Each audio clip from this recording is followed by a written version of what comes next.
Pada tahun 1966, perang saudara berkecambuk di Vietnam antara pihak utara dan selatan. Untuk membantu Amerika Serikat dan Vietnam Selatan menghadapi komunis, Australia dan Selandia Baru pun mengirimkan pasukan. Sebagian besar terdiri dari wajib militer dan relawan muda, rata-rata berusia 20 tahun, banyak di antaranya belum memiliki pengalaman berperang di medan tempur.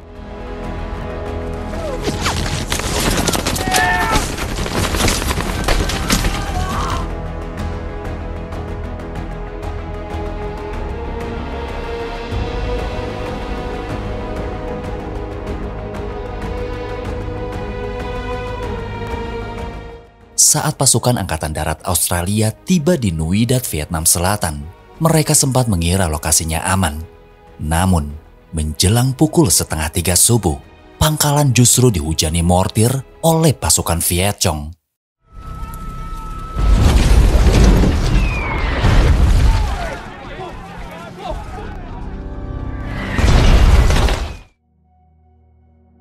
Smith buru-buru pergi nemuin timnya. Ketika yang lain sibuk melacak arah datangnya tembakan mortir, Kapten Mori malah asik main sama labi-labinya. Sementara di markas Peleton 11, Gordon dan kawan-kawan pada anteng main kartu. Bob nyuruh mereka udahan, tapi Gordon tetap ngeyel. Ketika Bob keluar buat ngeliat kompas, hampir aja ketiban mortir. Dia balik masuk dan nyuruh satu orang buat ngasih tahu Komandan Smith kalau arah tembakan musuh ada di 54 derajat. Kesel ngelihat Gordon tetap anteng main kartu. Yang tadinya sabar, Bob ngegebrak meja yang bikin mereka akhirnya bubar. Ketika berpatroli di luar, ada dua tentara muda namanya Grimes dan Paul. Melihat Grimes tegang, Paul ngasih sebotol bir. Awalnya nolak karena takut ketahuan atasan, tapi mumpung sepi, Grimes pun jadi ikutan minum. Pas lagi asik ngobrol, Paul yang mulai mabok gak sengaja nembakin senjatanya. Otomatis panik, Paul pun pura-pura lagi nembak musuh. Kedengeran Smith, dia pun nyuruh dua orang buat ngecek. Ketika laporan dari Bob sampai ke Mori, setelah titik tembaknya ketemu, segera Mori kirim ke divisi artileri yang dipegang oleh Gunner. Begitu perintah diterima, Gunner sambungin ke tim lapangan buat lepasin tembakan. Dan akibat serangan semalam, satu prajurit tewas dan 23 orang terluka parah. Setelah tahu pasukan Viet Cong ada di kebun karet Long Tan di dalam markas, ketika Colin, komandan batalion, ngadain operasi pengejaran, belum disuruh Smith langsung ngajuin diri, Colin malah nolak sambil bilang misi ini udah diserahin ke Noel dari Kompi Bravo. Tapi Noel gak bisa karena sedang tugas. Meski Smith udah siap dengan 108 pasukannya, Colin tetap nolak. Suatu hari, saat Bob menjemput dua prajurit baru bernama Winston dan Tom, mereka berjalan bareng menuju markas. Di perjalanan, Bob ngasih tahu kalau keduanya bakal masuk ke Kompi Delta. Begitu diingatkan soal Komandan Smith yang terkenal galak, tegas dan banyak aturan yang gak boleh dilanggar, Winston dan Tom langsung kelihatan tegang. Paul yang semalam ketahuan menembakkan senjata, akhirnya dibawa ke hadapan Smith. Awalnya disambut senyuman hangat, ngebiarin Paul nyerita. Dia pun ngaku jago nembak, karena dulu sering berburu kelinci di belakang rumahnya. Tapi begitu Smith nanya, kalau jago kenapa semalam tembakan kau meleset? Paul pun beralasan kalau waktu itu gelap dan gak kelihatan. Dari situ Smith langsung tahu nih anak lagi ngibul. Supaya ngaku, Smith langsung nyekik Paul sambil ngancem, jujur atau kukirim kau pulang dengan peti mati ke rumahmu. Paul ketakutan dan akhirnya mau ngaku.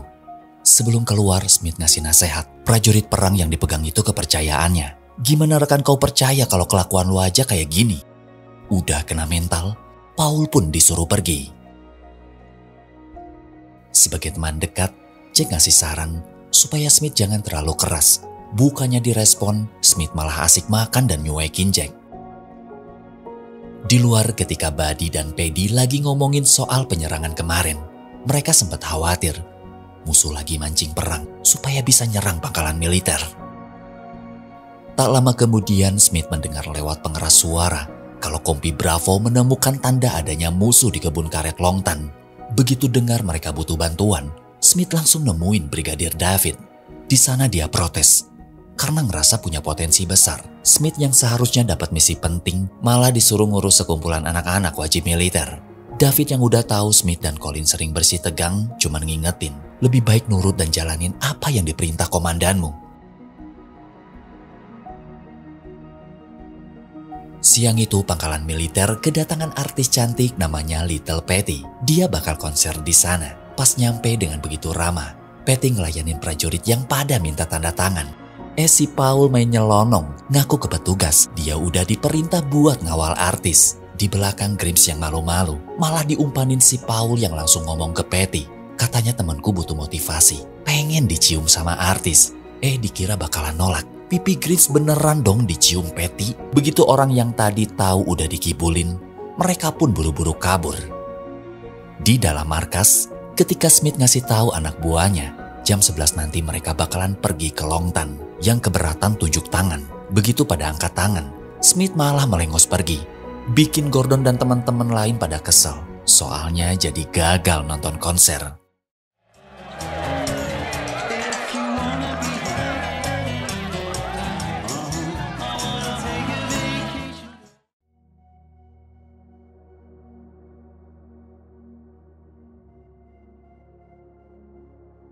Waktu sampai di hutan, mereka sepakat menyisir 2 jalur, ke timur dan utara. Saat Gordon lagi asik ngobrol, Jack nyamperin dan ngasih tahu kalau dia bakal ditugasin mimpin Peleton 11 pergi ke timur menuju kebun karet Longtan.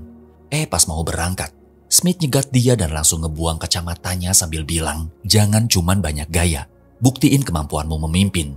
Gak berani ngelawan. Gordon pun lanjut jalan.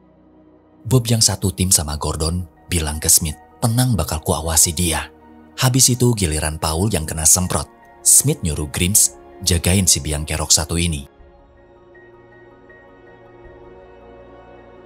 Penyisiran pun dimulai. Peleton 10 menyusuri aliran sungai, Peleton 11 masuk ke dalam kebun karet, sementara Peleton 12 bergerak ke arah perbukitan utara. Awal memasuki kebun karet, gak kelihatan ada aktivitas. Semua terasa sunyi, tapi begitu ngelewatin persimpangan, dari sisi lain Bob ngeliat musuh yang langsung lepasin tembakan. 1 orang kena, namun sisanya keburu kabur. Begitu Gordon ngelapor ke Smith, Smith langsung nyuruh ngejar mereka sampai dapat. Tanpa pikir panjang, Peleton 11 bergerak lebih jauh lagi masuk ke area kebun karet Longtan. Di tengah meriahnya konser, Colin ikutan happy-happy. Gak lama ada yang datang. Pas dibisikin, mukanya langsung tegang, lalu ikut naik ke atas mobil. Setelah berjalan cukup jauh, mereka menemukan sebuah pondok kecil di tengah hutan. Gak berani asal maju. Bob mengarahkan Winston dan Tom jalan duluan. Baru yang lain nyusul di belakang. Begitu masuk pas diperiksa, di sana ada kain dengan noda darah. Dipastikan aman, Winston ngasih tanda jempol ke Bob. Bob sedikit lega dan mutusin ninggalin lokasi. Belum jauh melangkah, hanya beberapa meter dari pondok, Winston dan Tom yang jalan di depan mulai curiga, saling pandang tanpa sadar. Mereka udah masuk jebakan musuh.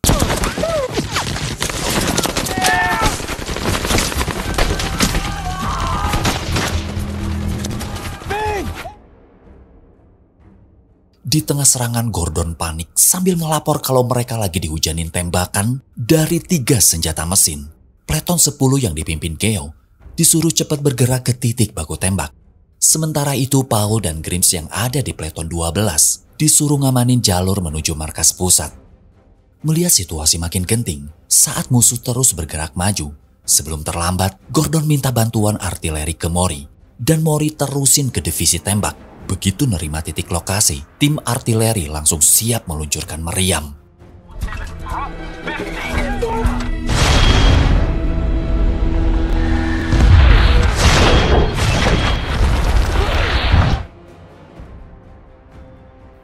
Di acara konser pas Patty mau bawain lagu berikutnya, karena perang mulai memanas, penonton malah pada bubar. Lagi dihujanin tembakan, melihat mortir tidak mendarat tepat sasaran. Pas Gordon ngangkatin kepala, Bob marah dan nyuruh tetap nunduk. Di dalam markas saat David datang, Colin ngejelasin kalau Kompi Delta terutama Peleton 11 udah kejebak telak di dalam kebun karet Longtan. Tapi David belum kepikiran buat ngirim bantuan. Paling jumlah musuh cuma satu peleton, ya sekitar 40 orang. Masa Kompi Delta nggak bisa menang?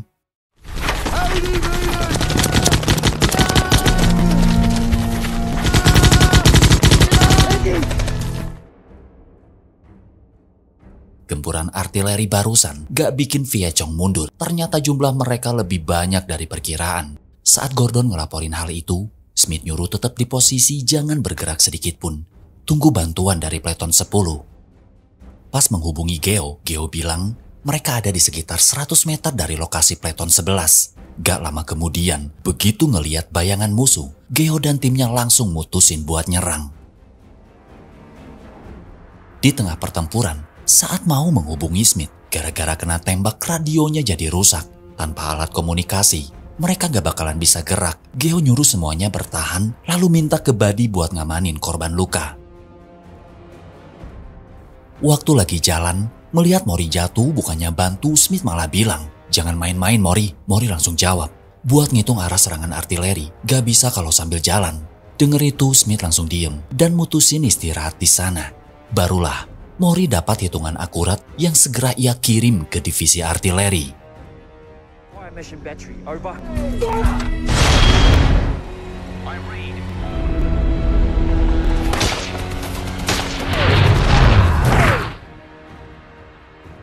Melihat pendaratan mortir agak meleset, niat pengen ngoreksi posisinya, Gordon malah ketembak. Bob ngambil alih komunikasi, pas bilang Gordon tewas, Smith langsung kaget. Langsung nyuruh Mori tambahin lagi serangan artilerinya.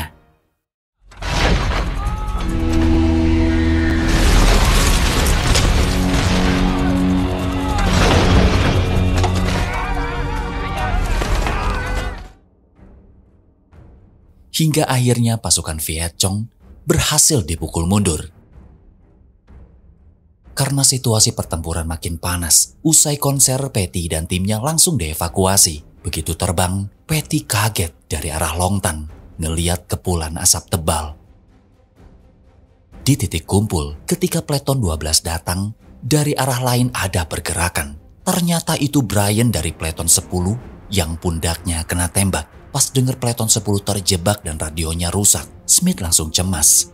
Diam-diam Paul berinisiatif, mau nyari jalan alternatif ke lokasi Peleton 11.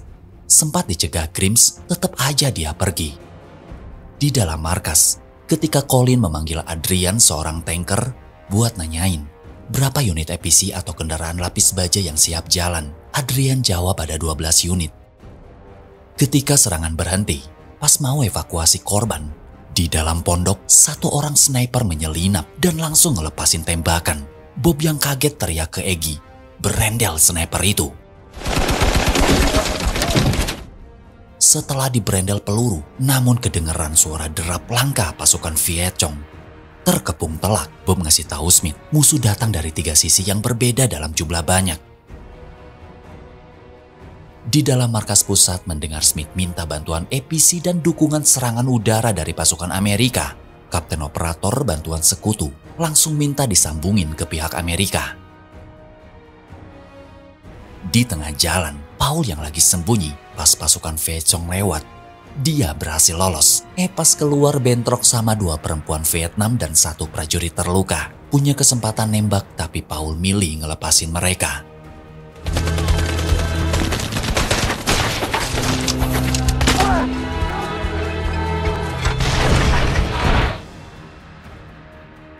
Posisi Peleton 11 makin terjepit. Begitu 3 pesawat bantuan Amerika datang, Bob buru-buru ngambil granat asap. Tapi pas dilempar, asapnya malah gak keluar. Pilot yang nunggu di udara hampir mutusin buat balik. Smith berusaha nahan ketika pihak Amerika tidak punya banyak waktu. Daripada gak jadi, Smith nekat ngasih titik tembak acak ke arah kebun karet Longtan.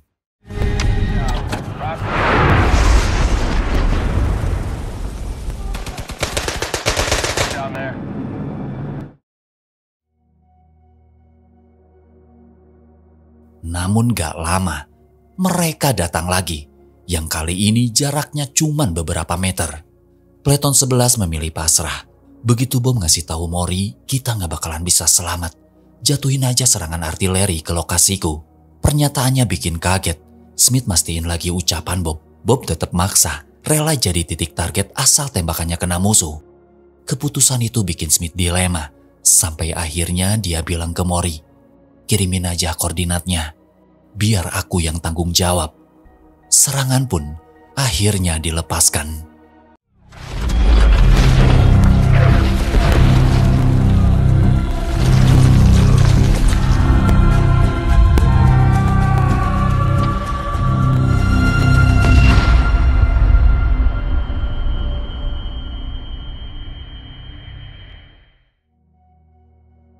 Usai itu, pas dihubungi lagi, Bob dan timnya udah gak ngerespon. 4-2, acknowledge, over.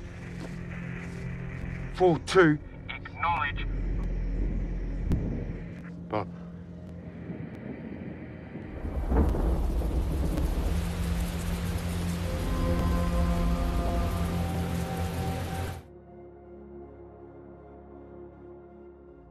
Ketika hujan turun saat Paul datang, Grim ngasih tahu kalau Pleton 11 udah gak ada. Mayor Smith baru aja ngejatuhin artileri tepat di posisi mereka. Merasa geram, Paul nyamperin dan langsung mukulin Smith. Dulu kau bilang yang penting itu kepercayaan, tapi setelah ini gimana anak buahmu mau percaya? Mendengar itu, Smith cuman diam. Tak lama kemudian, di titik kumpul yang dikira aman, malah kena serangan juga. Smith panik dan langsung minta bantuan. Meski Adrian dari tim tanker siap meluncur, David malah nahan. Pikirin keamanan di pangkalan markas pusat, suruh aja Kompi Delta mundur. Saat Colin nyuruh Smith mundur, Smith nolak, gak mau ninggalin Pleton 10 dan 11. Pas Colin ngancem gak bakal ngasih bantuan, Smith cuma jawab, persetan denganmu. Gak mau tinggal diam, Smith harus mastiin kondisi Pleton 11. Mendengar itu, Paul bilang dia tahu jalan ke sana dan bisa nunjukin arah. Smith pun memanggil Dave, nyuruh ikut bareng Paul. Dengan diantar Paul, Dave dan beberapa anggota akhirnya pergi ke sana. Dikarenakan radio Pleton 10 rusak, supaya bisa terkoneksi lagi, Smith nyuruh Akel berangkat sendirian ke sana. Meski taruhannya nyawa, Akel berani nerobos masuk ke dalam hutan. Anggota pilot Frank dan Robert berniat pengen ngebantuin Kompi Delta. Pas nyampe markas, kebetulan Smith lagi menghubungi Colin buat minta bantuan. Tapi Colin kekeh, pingin Smith mundur. Bikin Smith makin geram. Di saat itu, Frank yang baru aja datang langsung maksa pengen bantu ngirim amunisi. Meski David sempat nolak karena di luar wewenangnya, Frank akhirnya nekat mutusin berangkat. Akel yang disuruh nemuin Pleton 10 akhirnya berhasil sampai dan langsung ngasih radio ke Geo. Begitu Mori ngedengar suara Geo, di sana Smith langsung lega dan nyuruh Pleton 10 mundur ke titik kumpul. Saat amunisi dimuat ke dalam helikopter, Robert sempat khawatir kalau pesawat mereka bakal ditembak jatuh. Tapi biar suasana gak tegang, Frank malah ngebecandain dia. Ketika mulai berangkat, tim artileri langsung tahan tembakan.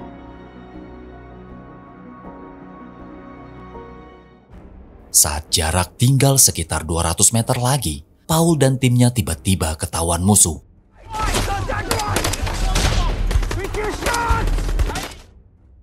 Di sisi lain, begitu musuh sadar ada helikopter datang, Frank dan Robert panik ketika pesawat ditembaki dari bawah.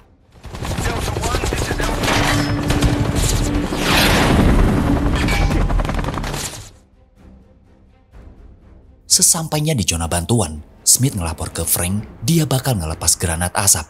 Di sela menunggu asapnya naik, pergerakan dua helikopter nyaris gak luput dari tembakan musuh. Begitu asap mulai terlihat, pas sampai di sana, satu persatu bantuan dijatuhkan ke bawah.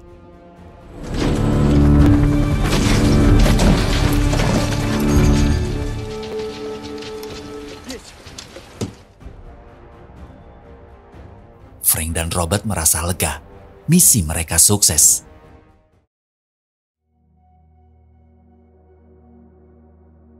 Di tengah pertempuran, khawatir di dekat pondok masih ada Pleton 11. Paul ngasih tahu Grims, jangan nembak ke arah sana.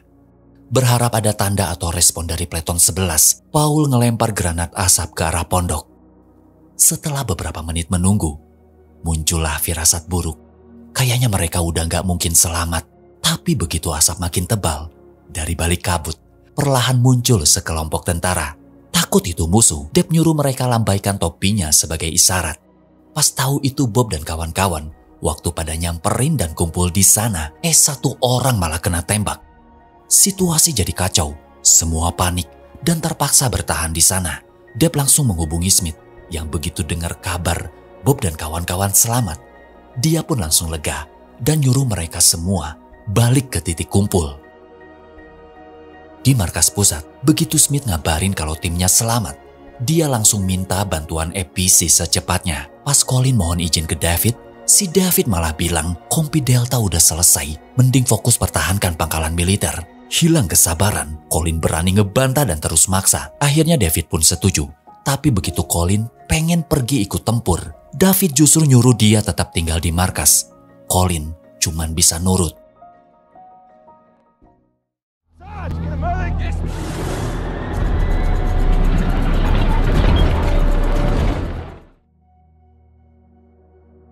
Setelah bertahan cukup lama, begitu ada kesempatan, satu persatu barisan mundur ke belakang. Ketika tinggal Paddy yang harus nahan serangan, pas mau ninggalin lokasi, Paddy malah kena ledakan.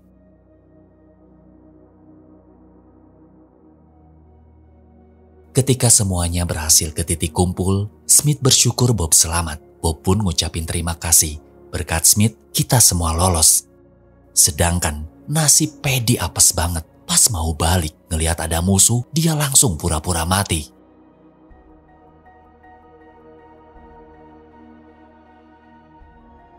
Sewaktu nyusun strategi, Smith tahu musuh bakal datang ke titik kumpul. Kita bisa aja mundur, tapi apa ia tega ninggalin rekan kita yang terluka? Jadi mending bertahan, hemat amunisi, sampai bantuan EPC datang. Gak lama kemudian, Gunnar ngasih kabar ke Smith. Sekitar 1 jam lagi, pasukan EPC bakal sampai. Smith langsung ngerasain firasat buruk bahwa pasukan Viet Cong bakal nyerbu duluan sebelum bantuan datang.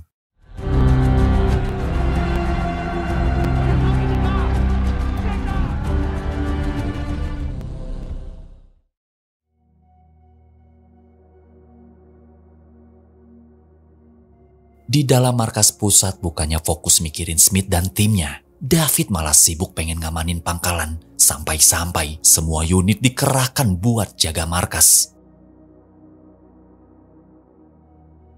Ketika lagi nunggu, Smith manggil Paul buat ngobrol sebentar.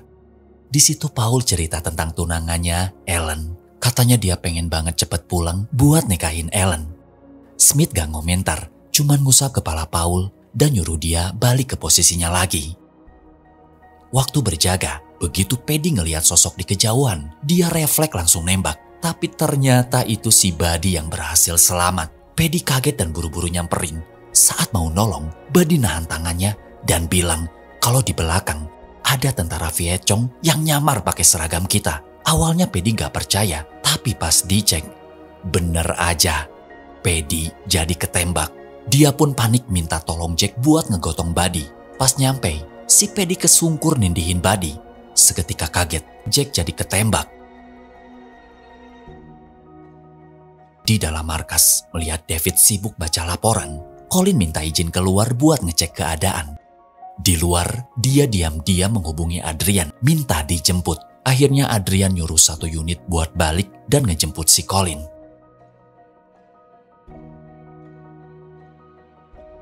Sementara itu di medan tempur, pasukan Viet Cong udah makin dekat. Amunisi tinggal sedikit bikin semua prajurit tegang. Buat nahan serangan, Mori terus ngehubungi divisi artileri. Begitu mulai digempur, barulah mereka nembakin musuh.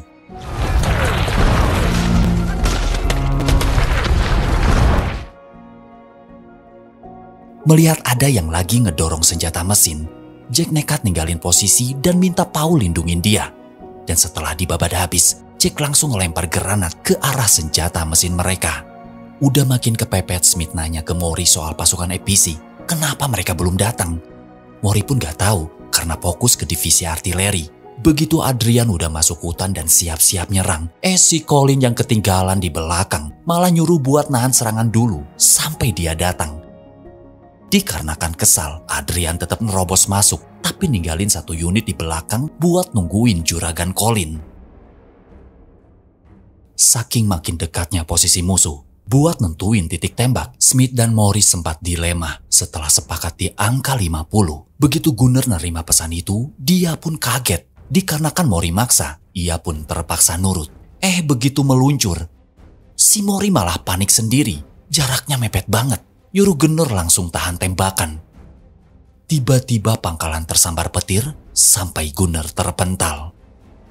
Sementara musuh mundur, Smith nyuruh pasukannya buat rapatin barisan biar pertahanan makin kuat dan gampang mantau musuh dari segala arah. Di detik itu juga, pasukan APC akhirnya datang.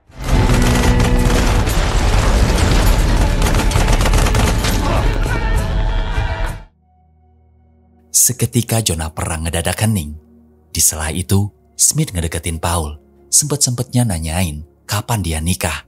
Paul pun cuman senyum sambil bilang, ntar kalau nikah pasti bakal diundang kok, tapi harus bawa pasangan. Smith pun langsung nunjukin foto istri dan anak-anaknya.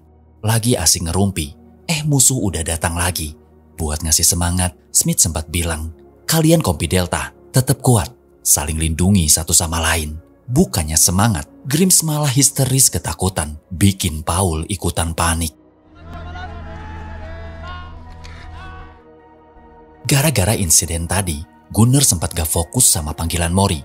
Begitu diterima, karena radio rusak kesambar petir, Mori catat dan nyerahin ke tim lapangan dengan dianterin langsung.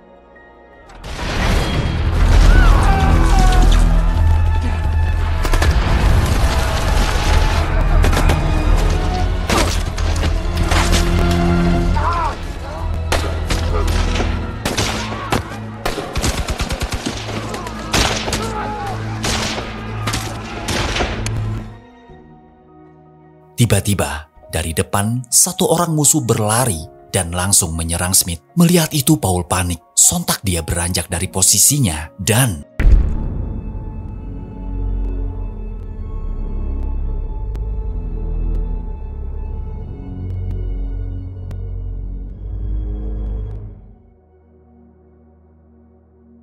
Paul pun akhirnya tewas.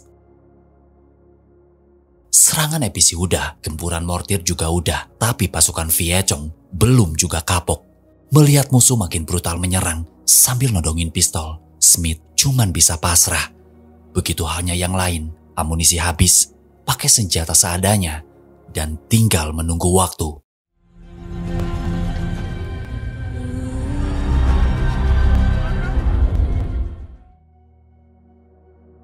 Beruntung, keajaiban datang dari arah belakang. Pasukan APC susulan tiba dan berhasil pukul mundur pasukan Viechong.